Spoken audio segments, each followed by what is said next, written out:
شینواري سپیکس نه چې دا به د ګونګي زادران د تره زوی که د چکري اشرف د ماما زوی او که چېرته بل تربور د شاهدي و د الله ولیانو د انډر 19 سړی او 3-4 کاله وخوري خوار شي مخکې به هغه د کریم صادق دی وخت کې هغوی 10 کاله خوړی او وخت کې شهزاد محمدي هغه اولنی ونډې چې شوی هغې نه مخکې 6 کلونو هغه اوله ونډې تاسې ریکارډ وګورئ د افغانستان او د سکاټلینډ وه هغې کې شهزاد محمدي کېناسته راغی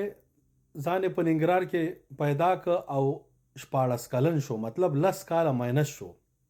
هغې نه ماته معلومات وشو چې د افغانستان پلیرانو کې زیاتره 10 کاله 8 کاله دا خو خوري نو ظالم بچونو 20 کاله او 15 کاله دا تاسې څه ظلم شروع کړی دی دا خو آی سی سی اوس خو دنیا ټکنالوژي کوم ځای ته رسېدله خوار شي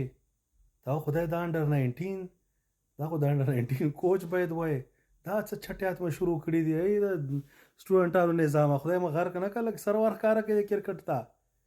هسې مو په شرمونو شرموئ او اشمته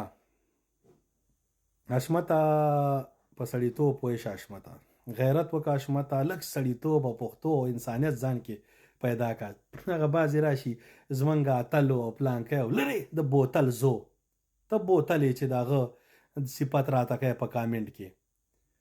اشمته ته په هر قیمت ځې تا خدا که پرېږدو په کرکټ ګراونډ کې به هم رانه خلاص نه شي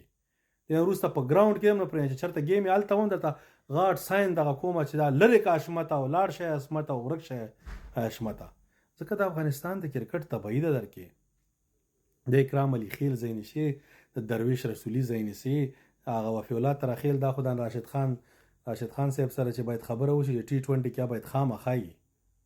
کنې زوړ ملا او زړې تراویح والا کار به وشي نو اشمته ځای دې نشته انډیواله لکه ولې ځان دومره بېعزته کوې افغانستان دپاره د 95 ونډې وکړې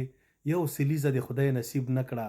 په فیلډینګ پوهېږې نه ظالم بچیا چرګې نیسي په دغه کې فیلډ کې او الله پاک درته قدرتي ذهن کې په هغې ورځی په ټول ملت ته یې واوروله